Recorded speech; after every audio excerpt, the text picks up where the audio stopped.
एक बात आपने हमेशा ही याद रखनी है कि जब भी आपने पास बाय वैल्यू, तो हमारा जिस तरह भी हम काम करते हैं वो पास बाय वैल्यू का ही होता है।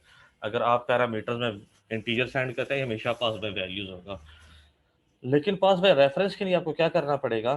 पास बाय रेफरेंस के लिए आपको ये काम करना पड़ेगा कि आप हमेशा ना पैरामीटर के अंदर ऑब्जेक्ट भेजेंगे, और जिस जो क्लास होगी ना, लेट्स सपोज मेरे पास क्लास का नाम टी है, तो ऑब्जेक्ट इसके अंदर आपने टी का ही भेजना है। ठीक है, अब हमने करना क्या है, अब तो थ्योरी समझिएगा। लेट्स सपोज मेरे पास एक वेरिएबल है इंटीजर टाइप का, ठीक है, जिसकी वैल्यू अपडेट कर दी है बाय रेफरेंस के जरिए। ठीक है, आपने इसी क्लास के अंदर ये वेरिएबल डिक्लेयर कर देना है। इंटीजर ए हो गया, लेट्स सपोज इंटीजर बी होगा, जो जो वेरिएबल्स हो गए, सिर्फ इंटीजर से बुरा इंटीजर ए इंटीजर बी हो गया। फिर आपने ना इन वेरिएबल्स को कंस्ट्रक्टर के थ्रू इनिशियलाइज कर देना है। ये क्लास के वेरिएबल्स होंगे। ठीक है, आपने दूसरी जगह जाके मेन के अंदर जाके ना ऑब्जेक्ट बनाना है, और ऑब्जेक्ट में कंस्ट्रक्टर के जरिए इनको आपने इनिशियलाइज कर देना है। ठीक है, जब आप कंस्ट्रक्टर के जरिए इनिशियलाइज कर देंगे, ठीक है, फिर आपके पास क्या होगा, ये क्लास के वेरिएबल इनिशियलाइज हो चुके होंगे जिस हम अभी काम करते आए हैं। ठीक है, फिर अब आपने क्या क्या क्या करना है, एक फंक्शन बनाना है। फंक्शन का नाम लेट्स डिस्प्ले या एक्सचेंज या वैल्यू चेंज के जो भी नाम रख लें, उसके अंदर पैरामीटर आपने क्या पास करना है, उसी क्लास का जिस क्लास का आपने ये नाम पर डिक्लेयर किया, यानी टी टाइप का पैरामीटर। टी टाइप का लेट्स हम स्मॉल टी पैरामीटर उसका ऑब्जेक्ट आते हैं, ये किस्म का रेफरेंस वेरिएबल है। ठीक है, जो कि भी अनइनिशियलाइज्ड होगा। क्यों? क्योंकि हम वैसे इनिशियलाइज कंस्ट्रक्टर के थ्रू करते हैं ना।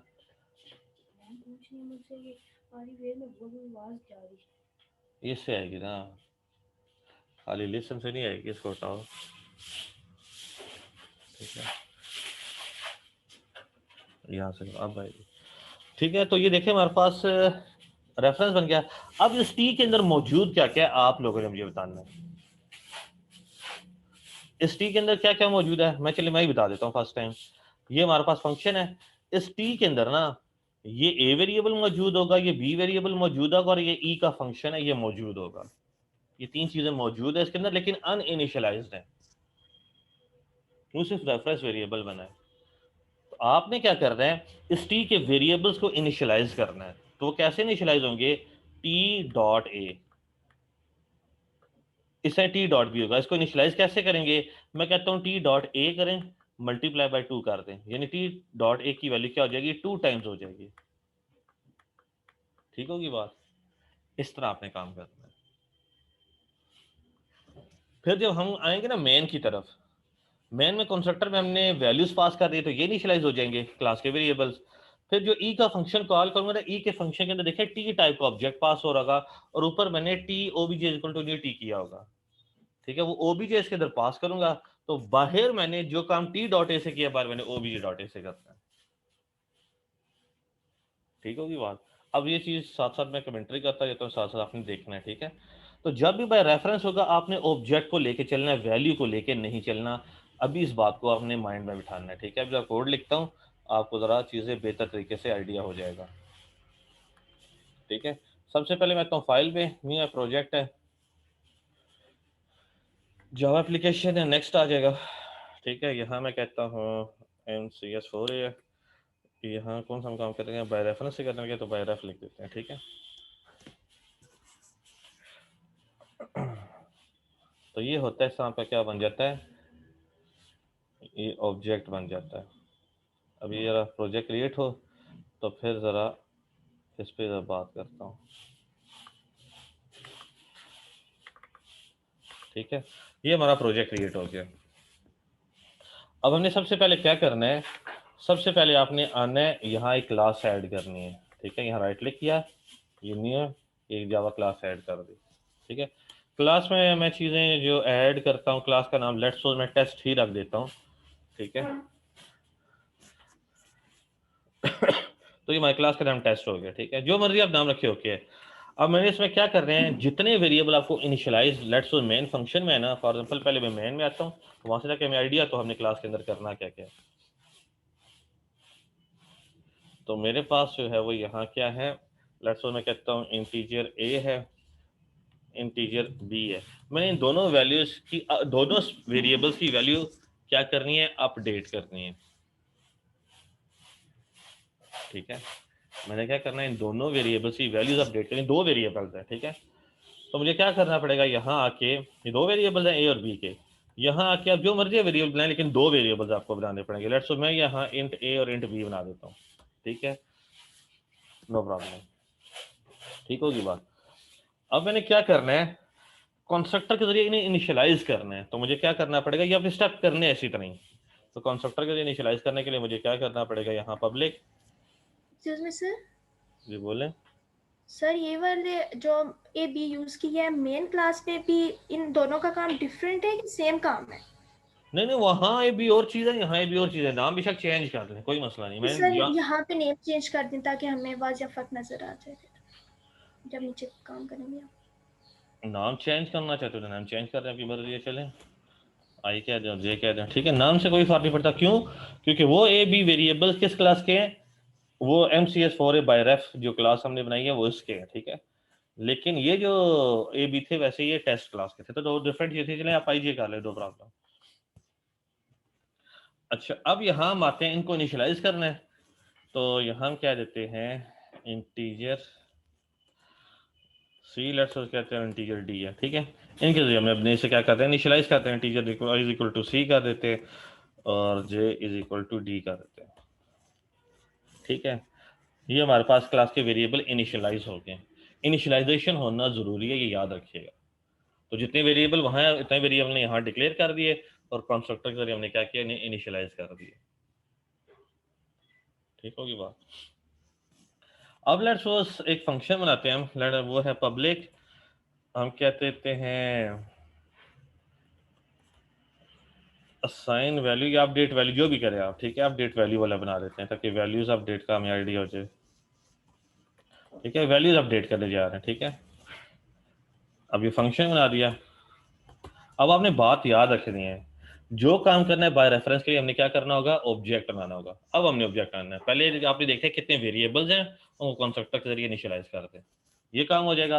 अब आपने एक फंक्शन आना है, फंक्शन के लिए आपने क्या करना है, ऑब्जेक्ट पास करना है। अभी मेरे पास किस चीज का ऑब्जेक्ट बनता है, बता सकते हैं? सिवाय टेस्ट क्लास के किसी चीज का ऑब्जेक्ट बन सकता है? नहीं बन सकता। क्यों? क्लास ही एक है। तो टेस्ट का ही ऑब्जेक्ट बनेगा, ठीक है। तो यहाँ टेस्ट का हम लेट्स सपोज टी के नाम से ऑब्जेक्ट बना देते हैं। सॉरी, इसकी रिटर्न टाइम वाइड, ठीक है।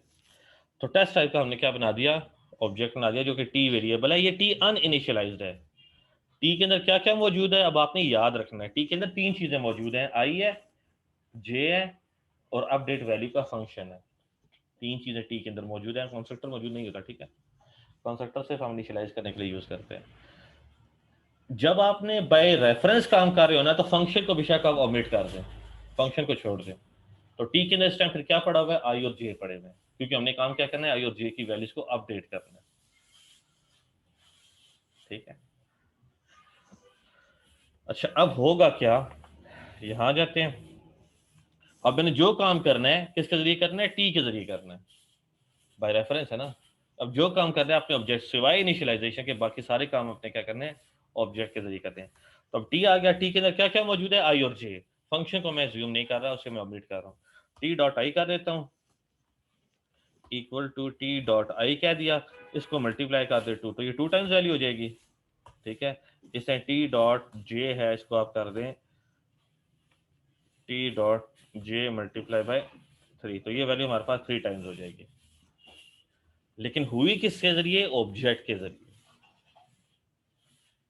समझ आई बात की। अब ये टी ऑफ आई इनिशियलाइज्ड होगा, अब ये टी ऑफ आई इनिशियलाइज्ड होगा, ये जो टी है ना, इसका आई और जे अब आके इनिशियलाइज्ड हो रहा है। क्यों? क्योंकि हमने कंस्ट्रक्टर्स का नहीं बनाया, सिर्फ हमने रेफरेंस वेरिएबल बनाया। जब रेफरेंस वेरिएबल बनाया तो ये चीजें, इनको फिजिकली मेमोरी में एलोकेशन अभी तक नहीं हुई थी जब तक आप इनिशियलाइज नहीं करते। जब आपने इनिशियलाइज कर दी तो मेमोरी प्रॉपर जगह मिल जाती है, ठीक है। तो इस टी के अंदर क्या क्या मौजूद है, ओवरऑल इस टी के अंदर क्या क्या मौजूद है, आई जे अपडेट का फंक्शन, तीन चीजें मौजूद हैं। लेकिन बाय रेफरेंस के लिए हम फंक्शन को ओमिट कर देते हैं, छोड़ देते हैं। तो इस टी के अंदर अभी फिर क्या मौजूद है, आई और जे। अब इस आई और जे के अंदर मैं चेंजिंग करूँ, उसी तरह करता था, equal to sum plus marks होते थे, यानी सम के साथ मार्क्स ऐड होकर दोबारा सम को असाइन हो रहे थे, इस तरह ही। टी ऑफ आई को वैल्यू 2 से मल्टीप्लाई और दोबारा टी ऑफ आई को मैंने साइन कर दी same count T of J के लिए, ठीक है। अब यहाँ मैं अगर दिखाना चाहता हूँ वैल्यूज तो दिखाई जा सकती हैं। तो वैल्यू दिखाने का तरीका क्या होगा, याद रखिएगा, वो इसी तरह ही होगा कि आपने क्या करना है, टी डॉट आई दिखाना है, ठीक है, कंकैट कर देते हैं और टी डॉट, ये जो काम कर रहे हैं आपने टी डॉट करना है, इसके साथ करना है, ठीक होगी बात। तो ये थी हमारी क्लास ओवरऑल, ठीक होगी बात। अब आते हैं जरा मेन फंक्शन की तरफ, मेन फंक्शन की तरफ आ जाते हैं। तो लेट्स सपोज हम, क्योंकि लोकल वेरिएबल हम फंक्शन के लिए डिक्लेयर हुए हैं, तो हम इन्हें वैल्यूज फिलहाल मैं हार्ड कोड ही कर रहा हूँ बजाय जी एक्शन पॉइंट के देने के, ठीक है। तो वैल्यू मैं हार्ड कोड कर रहा हूँ। अब मैंने क्या करना है, सबसे पहले मैंने ऑब्जेक्ट बनाना है टेस्ट क्लास का, ठीक है। टेस्ट, इसका भी लेट्स सपोज टी के नाम से बनाना चाहते हैं तो टी के नाम से बना देगा, कहते हैं तो नाम चेंज कर देता हूँ, क्योंकि मेरा अमूमन यही होता है कि जिस नाम की क्लास होती है उसी नाम का वेरिएबल बना देता हूँ। पहले लेट्स सपोज हम सी के नाम से बना देते हैं, ठीक है। टेस्ट का सी ऑब्जेक्ट ना इक्वल टू न्यू टेस्ट कर देते हैं, ठीक है। अब ये टेस्ट पैरामीटराइज कंस्ट्रक्टर था, डिफॉल्ट तो नहीं था, इसे हम क्या पास कर देते हैं, ए कॉमा बी, ठीक होगी बात। अब क्या होगा, साथ साथ में समझाता देता हूँ। दो वेरिएबल डिक्लेयर किए, ए में वैल्यू 3 चलेगी, बी में 4 चलेगी। तो इस कंस्ट्रक्टर के अंदर ए में 3 पास हुई, बी में 4 पास हुई। तो यहाँ आ जाएंगे, कंस्ट्रक्टर के अंदर आई ए की वैल्यू, यानी ए फर्स्ट आर्गुमेंट था, 3 वैल्यू इसमें रिसीव होगी और डी में 4 वैल्यू रिसीव होगी। तो इस तरह सी में 3 थी, 3 थी या 2 थी, आई थिंक सो 3 थी। अच्छा, सी में 3 रिसीव हुई थी तो आई को वैल्यू 3 मिल गई, और डी में 4 रिसीव हुई थी, जे को वैल्यू 4 मिल गई, क्लास के वेरिएबल इनिशियलाइज हो गए। ये काम आपने इतना करना होता है बाय रेफरेंस लिस्ट, स्टार्ट में इस तरह काम करना होता है, ठीक है। अच्छा, अब हम क्या करते हैं, अब उसके बाद क्या हुआ, सी इनिशियलाइज हो गया सी के अंदर। अब इस सी के अंदर क्या क्या पड़ा हुआ है, मैं यहाँ डायग्राम बनाने जा रहा हूँ, आप ये भी देखेंगे, ठीक है। अब इस सी के अंदर क्या क्या पड़ा है बता सकते हैं, हाँ जी बोलें। इस सी के अंदर आई पड़ा हुआ है, ठीक है, और जे पड़ा हुआ है। तो आई की वैल्यू क्या होगी है, और जे की वैल्यू क्या होगी है, 4। और एक फंक्शन पड़ा, फंक्शन को फिलहाल हम कंसिडर नहीं कर रहे, ठीक है। लेकिन ये वैल्यू किसके अंदर पड़ी है, सी के अंदर पड़ी है, याद रखिएगा, ठीक होगी बात। इस डायग्राम को माइंड में रखिएगा। क्यों, सी के अंदर क्या क्या मौजूद है, ये आई जे मौजूद है, कंस्ट्रक्टर की वजह से वो क्या होगी, उस वैल्यूज पे चलेगी जो हमने ए और बी को दी है, ठीक है। अपडेट करने के लिए हमने यहाँ ऑब्जेक्ट ना दिया क्लास का, ठीक है। उस ऑब्जेक्ट पे फिर हमने ऑपरेशन परफॉर्म किया, ऑब्जेक्ट डॉट करके, ठीक है। समझ आ गई बात की। अच्छा, अब हम जरा आते हैं यहाँ आगे। अब मैंने क्या करना है, सी डॉट करके मैं फंक्शन को कॉल करना चाहता हूँ, कौन सा, अपडेट वैल्यू को कॉल करना चाहता हूँ। अब देखिए अपडेट वैल्यू के अंदर पास क्या होना चाहिए, अपडेट वैल्यू देखिए, अगर जो फंक्शन अपडेट वैल्यू, ये टेस्ट टाइप का ऑब्जेक्ट ले रहा है, टेस्ट टाइप का। और यहाँ देखिए टेस्ट टाइप का जो ऑब्जेक्ट बना है वो सी नाम है उसका, तो मुझे यहाँ क्या पास करना चाहिए, सी पास करना चाहिए। यहाँ जो मैं सी पास कर रहा हूँ, इस सी के अंदर क्या क्या मौजूद था, जो हमने वैल्यू यहाँ कंस्ट्रक्टर के अंदर भेजी थी वो क्या थी, 3 इसमें थी, 4 इसमें थी। तो ये मैंने वैल्यू डायग्राम में बताई हुई, 3 और 4 कंस्ट्रक्टर से इनिशियलाइज हो गई थी, और आई जे और फंक्शन जी के अंदर कंस्ट्रक्टर के बाद इनिशियलाइज होके आ गए। अब जब मैंने अपडेट वैल्यू को कॉल किया तो सी इसके अंदर गया, सी में क्या क्या पड़ा हुआ है, i3 j4 और अपडेट वैल्यू का फंक्शन पड़ा हुआ है, ठीक है। हम यहाँ आ जाते हैं, तो यहाँ क्या रिसीव होगा सी के अंदर आके, i3 j4 और अपडेट वैल्यू का फंक्शन पड़ा होगा, ठीक है। फंक्शन को अगेन ओमिट करता हूँ, ये फंक्शन बार बार से क्या ना क्या कि आगे यूज करने पड़ेंगे, ठीक है। तो इस टी के अंदर फिलहाल फिर आई और जे पड़े हुए हैं। टी डॉट आई का मतलब क्या है, ये वाला आई, इसके अंदर 3 वैल्यू पड़ी है, 3 2 जार 6। तो टी की आई की वैल्यू क्या हो जाएगी, 3 से अपडेट होके क्या हो जाएगी, 6 हो जाएगी। टी ऑफ जे वैल्यू 4 पड़ी है, मल्टीप्लाई बाय 3 होगा तो क्या हो जाएगा, तो 3 तो 12 हो जाएगा, तो इसकी वैल्यू अपडेट होके क्या हो जाएगी, 12। और टी ऑफ जे को वैल्यू 12 मिल जाएगी जो कि इसके अंदर मौजूद है। अब इस सब्जेक्ट का नाम सी नहीं है, टी है, टी को रेफर कर रहा है, ठीक है। अब मैं टी ऑफ आई जब डिक्लेयर कराऊंगा तो आंसर क्या आएगा, 6 आएगा। जब टी ऑफ जे को डिक्लेयर कराऊंगा आंसर 12 आएगा, ठीक है। एक्सक्यूज मी इसके सर। इस फंक्शन के बाद मेरे पास 6 और 12 आंसर आएगा, जी बोले। सर क्या हम आई और जे को इकट्ठे यूज कर सकते हैं, मीन कि अगर हमने आई में जे ऐड करना हो या जे में आई ऐड करना हो, वहाँ जहाँ अपडेट है तो वो भी हम कर सकते हैं बिल्कुल ऐसे कर ही। सकते हैं आप, वो कर ले, आप ऐड कर लें, नो प्रॉब्लम। ठीक है, अब हमने करना क्या है, एक system dot out dot print LN की स्टेटमेंट जो है, ठीक है, वो ऊपर भी लिख लेते हैं। ठीक है, और इसके अंदर हम क्या दिखाते हैं, अब मुझे यहाँ क्या बताना चाहिए कि ए की वैल्यू यहाँ मैं लिख ए रहा हूँ। ठीक है, यहाँ कैट कर देता हूँ, मुझे क्या दिखाना चाहिए, सी ऑफ ए दिखाना चाहिए। क्यों, अगर यही मैं ए दिखाता हूँ तो इसे में वैल्यू 3 पड़ी होगी, क्योंकि इंटीजर टाइप है, इसमें ऑब्जेक्ट का तो हमने काम ही नहीं किया। अगर यहाँ मैं सिर्फ ए दिखाता तो इसके मतलब मैं यही ए दिखा रहा हूँ, तो इस ए पे तो मैंने कोई काम ही नहीं किया, मैंने काम ही ऑब्जेक्ट पे किया है। तो मुझे क्या करना चाहिए, सी डॉट ए दिखाना चाहिए, क्योंकि यहाँ सी ऑब्जेक्ट है तो सी डॉट ए दिखा रहा हूँ। इस तरह मैं कनकैट कर देता हूँ। ठीक है, अगेन कनकैट कर देते हैं। अब मुझे क्या दिखाना चाहिए, बी करूंगा मैं, यहाँ ए बी लिखूंगा, मैसेज में जो मर्जी शो करना चाहें, मैसेज पे कोई फर्क नहीं पड़ता। लेकिन अब यहाँ मुझे क्या दिखाना चाहिए, सी ऑफ बी वैल्यू दिखानी चाहिए। ठीक है, समझ आ गई बात की, क्योंकि यहाँ आपको वैल्यू क्या दिखा, सॉरी आई और जे दिखानी पड़ेगी, ए बी डी, क्योंकि सी के अंदर आई और जे पड़ा हुआ था। टेस्ट की क्लास है ना, तो टेस्ट की क्लास के अंदर यहाँ आई पड़ा था, ये वजह था कि मैंने ए नाम रखा हुआ था। ठीक है, यहाँ जे आ जाएगा। अब इसी लाइन को हम यहाँ से कॉपी करते हैं और यहाँ आके देखते हैं। अब देखते हैं हम वैल्यूज क्या क्या आती हैं। ठीक है, टेस्ट क्लास के अंदर आई और जे था, मैं ये बी समझता रहा हूँ, वो मैंने बाद में वजीर ने चेंज करा दिया था, आई और जे था। ठीक है, अब जब यहाँ मैं प्रिंट कराऊंगा, ठीक है, अब देखते हैं, अब जरा प्रोग्राम को ओवरऑल रन करते हैं। ए और बी में 3 और 4 वैल्यूज आ गई, कंस्ट्रक्टर में 3 और 4 वैल्यू पास हुई, पहले 3 है दूसरी 4 है, इसमें 3 आ गई इसमें 4 आ गई, तो सी में वैल्यू 3 है तो आई को वैल्यू 3 मिल गई, तो आई 3 पे इनिशियलाइज हो गया, क्लास का वेरिएबल आई है। और डी में 4 रिसीव हुआ था, जे वैल्यू किस पे जाकर रिसीव हुई थी, 4 पे, 3 और 4 वैल्यूज आ गई, तो ये वैल्यू इनिशियलाइज हो गई है। और ये दोनों वेरिएबल्स और ये फंक्शन जो है वो जी का हिस्सा इनिशियलाइज होकर बन गया, इनिशियलाइज होकर मतलब मेमोरी में जगह मिल गई है। ठीक है, अगर आप ये चीज नहीं लिखते ना तो वेरिएबल्स होते हैं लेकिन उन्हें मेमोरी में जगह नहीं मिली होती, ये याद रखिएगा, इनिशियलाइज का मतलब ये होता है। ठीक है, तो ये हुआ, तो सी में मेमोरी में जगह बन गई है, और इसमें हमारे पास क्या क्या मौजूद है, सी के अंदर आई में वैल्यू 3 है, जे में वैल्यू 4 है। ठीक है, और ये बाकी चीजें मेमोरी में पड़ी हुई है। तो अब यहाँ के मैं प्रिंट कराता हूँ, मेरे पास क्या प्रिंट होगा, सी ऑफ आई और सी ऑफ जे है। तो यहाँ जब ए की बजाय आई करना चाहिए, ठीक है, आई, और यहाँ क्या करना चाहिए, जे, यहाँ जे करना चाहिए, और यहाँ क्या करना चाहिए, आई करना चाहिए।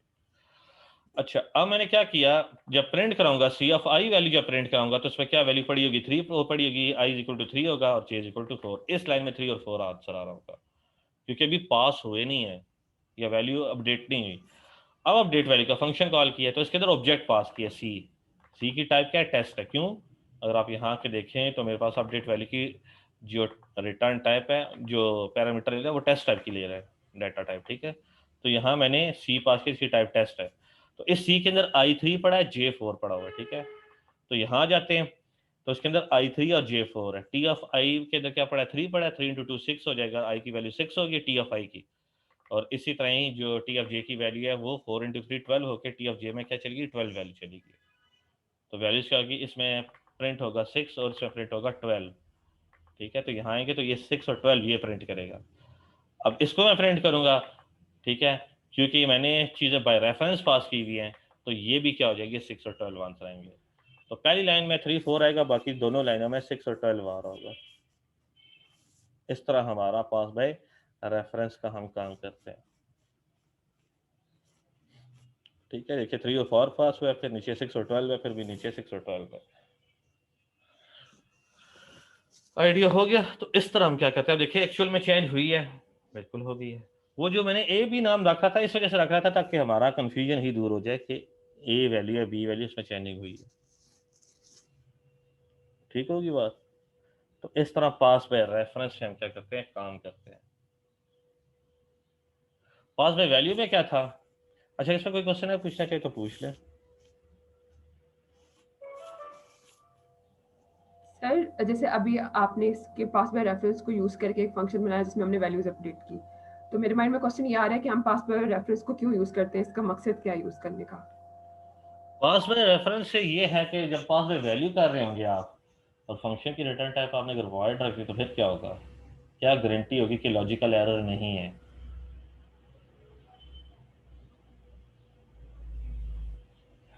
पहली बात। दूसरी बात, ठीक है, जब आपने यहाँ वाइड रखा, ठीक है, रिटर्न टाइप नहीं रखी, क्या गारंटी होगी आपके पास कि जो आपके पास आंसर आ रहा है वो ठीक है या नहीं है? क्योंकि वैल्यू तो अपडेट होती नहीं है, ठीक है। अच्छा, अब एक काम ये है, उसी की दूसरी एप्लीकेशन आपके सवाल का, एक फंक्शन कितनी वैल्यू रिटर्न करता है? अगर लेट्स सपोज मेरे पास यहाँ एक फंक्शन है, ठीक है, मैं कहता हूँ पब्लिक है, वाइड है, सॉरी इंटीजर कर देते हैं, इंटीजर है, लेट्स सपोज सम का ही फंक्शन है, ठीक है, ये कितनी वैल्यू मुझे रिटर्न करेगा? सर एक ही वैल्यू रिटर्न करेगा, चाहे मैं जो मर्जी ऑपरेशन परफॉर्म करूँ यहाँ एडिशन की जो है, ठीक है, जो मर्जी है वहाँ पे, एंड में मुझे क्या करना पड़ेगा, रिटर्न को एक नंबर ही करूंगा। लेट्स सपोज वो ए होगा, लेट्स सपोज या कोई वेरिएबल होगा, बी या सी या डी एच जो भी है, तो एच क्या होगा, एच पे हमने यहाँ ऊपर ऑपरेशन परफॉर्म की, एंड पे रिटर्न एक ही वैल्यू होगी। अब अगर मुझे फंक्शन से मल्टीपल वैल्यू रिटर्न करनी है तो फिर मैं क्या करूँगा? एक वैल्यू का रिटर्न नहीं करना चाहता, मैं चाहता हूँ मल्टीपल वैल्यूज रिटर्न करूँ, फिर मुझे क्या करना पड़ेगा? Pass by reference. Pass by reference करना पड़ेगा। अब मुझे क्या करना पड़ेगा, यहाँ इंट की बजाय मुझे क्या करना पड़ेगा, टेस्ट करना पड़ेगा। यहाँ भी मैं टेस्ट कर देता हूँ, ठीक है, टेस्ट ही हो गया, ठीक होगी बात। अब मैं क्या करता हूँ, यही लाइन मैं यहाँ से कॉपी करता हूँ, जैसे टी ऑफ आई पे भी काम किया, टी ऑफ जे पे भी लेट्स सपोज काम किया, ठीक है, वैल्यूज अपडेट हो गई हैं। अब ये टी में क्या क्या मौजूद है, आई और जे, दो वैल्यूज है, आई और तो यहाँ मैं क्या कहता हूँ, रिटर्न क्या देता हूँ, टी, तो कितनी वैल्यू रिटर्न हो रही है? सर आई और जे दोनों। आई और जे, दो वैल्यूज रिटर्न हुई हैं। तो यहाँ मैं आ जाता हूँ, तो मैं क्या करता हूँ, रिसीव कर लेता हूँ इसके अंदर आके, कौन सा फंक्शन हमने सम का बनाया, तो मुझे क्या कर देगा, सी डॉट सम को कॉल करना पड़ेगा, सम बनाया, हाँ सम बनाया, ठीक है। अब सम की रिटर्न टाइप क्या है, टेस्ट ही ना, तो यहाँ मैं टेस्ट टाइप का ऑब्जेक्ट ना लेता हूँ, ठीक है, लेट्स उदाहरण नाम दे दिया। अब यहाँ मैं आता हूँ, कहता हूँ console dot read, sorry system dot out dot println, ठीक हो गया। अब यहाँ मैं करता हूँ आर डॉट आई भी डिस्प्ले कर दे, कनकैट करें आप, आर डॉट जे भी डिस्प्ले कर दे, तो कितनी वैल्यू रिटर्न हुई, दो वैल्यू, दो में। ठीक होगी बात। तो ये इसका, ये असल में इसका यूज है, सही, ठीक होगी बात। अब ये देखिए 12 और 36, मैंने फंक्शन एक है, वैल्यूज दो रिटर्न की हैं।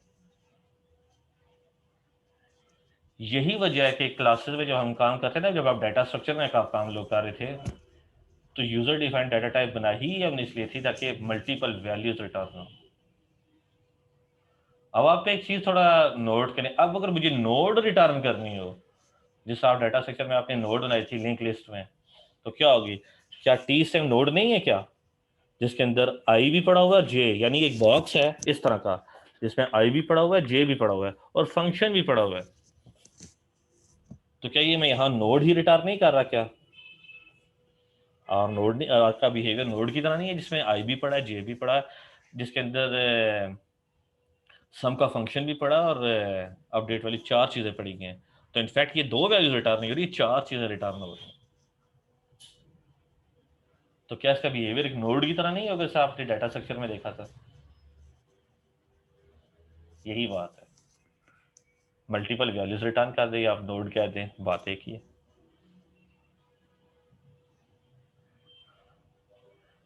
समझ आ गई? नोड में एक अलग बात है, हम नोड पे अगले नोड का भी एड्रेस डालते थे, एड्रेस डालना चाहिए तो एड्रेस इतना मुश्किल नहीं है, हम एड्रेस भी डाल लेंगे। जी बोलें। सर इसका मतलब है कि एक फंक्शन से जैसे अभी हमने दो वैल्यूज रिटर्न करवाई, तो हम मल्टीपल वैल्यूज यानी इससे भी ज्यादा वैल्यूज रिटर्न कर सकते हैं, इसकी कोई बिल्कुल, लिमिटेशंस नहीं है? क्लास की कोई लिमिटेशन नहीं होती, आप जहाँ जितने मर्जी वेरिएबल डाल लेते हैं, मर्जी फंक्शन बना दें। अब आपको समझ आना शुरू कि पावर ऑफ क्लास होती है कि यार एक सिंपल इंटीजर वेरिएबल क्या होता है। सर इसकी आप कोई रियल लाइफ एग्जांपल में दे सकते हैं इम्प्लीमेंटेशन की इसकी? तो मुझे आपका सवाल समझ नहीं आया। मतलब सवाल तो पता लग मैंने गया, कहा लेकिन रियल ये लाइफ तो लिया कि आप एग्जांपल पूछना क्या चाह रहे हैं। कि हम कहाँ यूज कर मीन के कहाँ हम यूज करते हैं ये फंक्शन, के किसी प्रोग्राम में यूज हुआ हो, किसी जगह पे यूज हुआ हो, जिससे हम कंपेयर कर सके कि यहाँ पे ये यूज हुआ है इस जगह पे। ये जो आप जितनी भी डाटा स्ट्रक्चर पढ़ते हैं ना, यही काम होता है ना। जितनी भी आपने डाटा स्ट्रक्चर, आपने कोडिंग नहीं की थी क्या? जैसे की थी कोडिंग। तो सारी चीजें इसी तरह काम करते थे वहाँ। यहाँ से भी है कि जावा में कर रहे हैं, वहाँ आपने शायद सी में की होगी, सी प्लस प्लस में की होगी। सर अब एक तो बात उसमें यह है हमारे कि पास टैग और क्यू और दूसरी लिंक लिस्ट बात, वगैरह आता है, तो सॉरी, मैं मीन के उसमें हम स्टैक क्यू लिंक लिस्ट जो हम करते हैं, तो उसमें जो रिटर्न मीन के उसमें सारे यही काम हो रहा होता है हमारे पास। हाँ जी हाँ जी, वो भी आप कर सकते हैं रिटर्न। ठीक होगी बात। तो इस तरह आप क्या करते हैं, पास बाय रेफरेंस इस तरह होता है। ठीक होगी बात। अब मेरे ख्याल से क्लास का टाइम कितना रह गया है? सर 2 मिनट्स रह गए हैं। 2 मिनट रह गए हैं। चलिए ठंडा से लगाता हूँ फिर आपको फ्री कर दो। अच्छा, मैंने आप लोगों से एक राय लेनी है, ठीक है? बल्कि अटेंडेंस मैं यहाँ से वो कर लेता हूँ, पिक्चर बना लेता हूँ, मैं यहाँ से अटेंडेंस ले लूँगा। अच्छा, मैं आपसे राय ये लेना चाहता हूँ, अगर किसी को कोई इतराज़ हो तो बेशक बोल देना, ठीक है? कसम अगर आप लोग तोड़ देना बोलने की, ठीक है? वो ये है कि मैं चाह रहा हूँ एक लेक्चर मैं लेना चाह रहा हूँ आपका। अब रमज़ान भी मैं ज़्यादा तंग तो नहीं करना चाहता, लेकिन मेरी मजबूरी ये बनी हुई है कि बाकियों का सिलेबस आ गया आपका पीछे है, तो 2 से 3 टॉपिक हम पीछे हैं बाकियों से, ठीक है? तो आप मुझे किसी दिन लेक्चर एक दे सकते हैं, चाहे वो फ्राइडे हो चाहे वो सैटरडे हो। मैंने इस बात की गारंटी ज़रूर है कि 30 मिनट से इंशाल्लाह ज़्यादा नहीं होगा। फ्राइडे को कहते हैं तब भी, सैटरडे को कहते हैं तब भी, मुझे इतराज़ नहीं है, लेकिन मुझे एक लेक्चर चाहिए वैसे आप लोगों का। ठीक है सर, भेज दें। तो फ्राइडे से ही।